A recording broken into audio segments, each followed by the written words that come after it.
Morning class third subject science में आज हम पढ़ेंगे चैप्टर 9 में हमें आज बताना है वायु के गुण, संगठन एवं उपयोगिता। तो इसमें क्या है, इसमें हम बात करते हैं वायु की। वायु क्या होती है?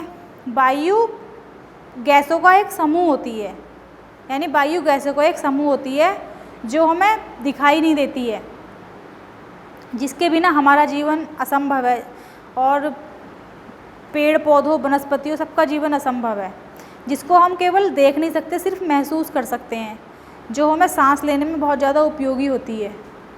अब वायु का उपयोग हम कहाँ कहाँ करते हैं, कैसे करते हैं, इसके बारे में मैं आपको एक दो क्रियाकलाप के बारे में बताऊँगी। जैसे मान लो हम कोई गिलास लेते हैं, गिलास के अंदर हमने क्या किया, एक रेड कलर का रुमाल उसकी तली में ठूंस कर मतलब लगा दिया। अब हम उसको पानी से भरे बर्तन में उल्टा करेंगे। उल्टा करने पर जब हम देखेंगे कि गिलास, फिर से हम उसको सीधा करेंगे तो गिलास हमारा रुमाल जो देखेंगे वो सूखा का सूखा ही निकलेगा। अब देखिए, ये मैं एक गिलास लिया है मैंने कांच का। अब ये रेड कलर का तो नहीं है, किसी भी कलर का ले लेते हैं। हम ये रुमाल इसकी तली से सटा कर रखेंगे। इस तरीके से सटाना है कि हम इसको उल्टा करें तो रुमाल गिरना नहीं चाहिए। ये देखिए, मैंने इसको सटा कर रख दिया इस तरीके से। अब हम क्या करेंगे, इसको पानी से भरे बर्तन में डुबोएंगे उल्टा करके इस तरीके से। रुमाल को बिल्कुल कस के अंदर सटा लो, जिससे कि रुमाल उल्टा करने पर गिलास गिरे नहीं। अब ये देखिए, मैंने पानी से भरा जग लिया है ये। अब मैं इस गिलास को उल्टा करूँगी इस तरीके से इस जग में। अब हम इसको निकालेंगे, निकाल दिया। अब हम ये रुमाल देखेंगे अंदर से। ये देखिए, रुमाल बिल्कुल सूखा का सूखा है। अब हम इसको खाइए। अब मैं इसको फिर से इस रुमाल इसकी तली में डालूंगी। रुमाल को डाल दिया, इसको सटा दिया बिल्कुल, जिससे कि रुमाल गिरे ना। अब एक बार तो हमने ये बिल्कुल इस तरीके से पानी में डाला, एक बार मैं क्या करूँगी, इसको थोड़ा तिरछा कर दूँगी। ये देखिए, इस बार मैं रुमाल सीधा है, इस बार थोड़ा मैंने तिरछा कर दिया। ये देखिए, पानी में बुलबुला सा उठ रहा है। तिरछा करने पर पानी में क्या हो रहा है, बुलबुला सा उठ रहा है। ये बुलबुले दिखाई दे रहे हैं। ये इस बुलबुले का क्या मतलब है, यानी इस बुलबुले का मतलब है कि हवा जो है, वायु इस गिलास में थोड़ा स्थान बना रही है। मतलब अगर हम टेढ़ा कर रहे हैं तो स्थान बना रही है, और सीधा कर रहे हैं तो वो रुमाल हमारा सूखा का सूखा निकल रहा है।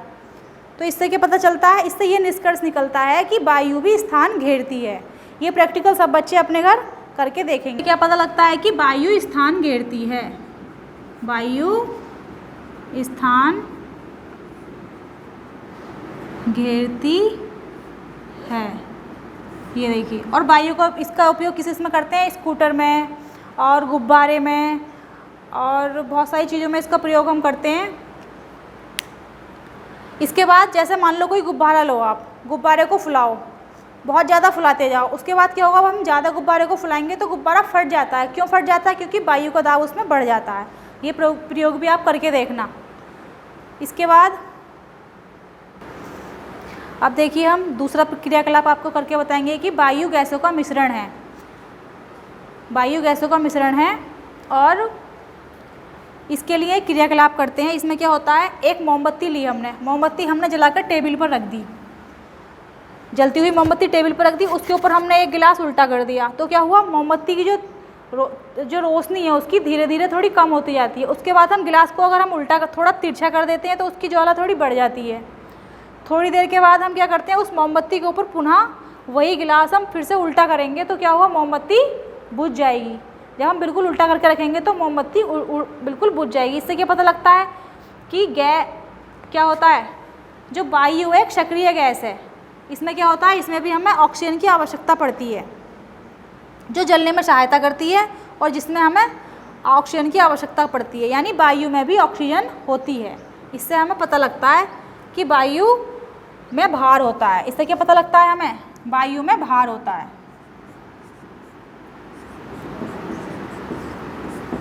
इस प्रयोग से हमें पता लगता है वायु में भार होता है।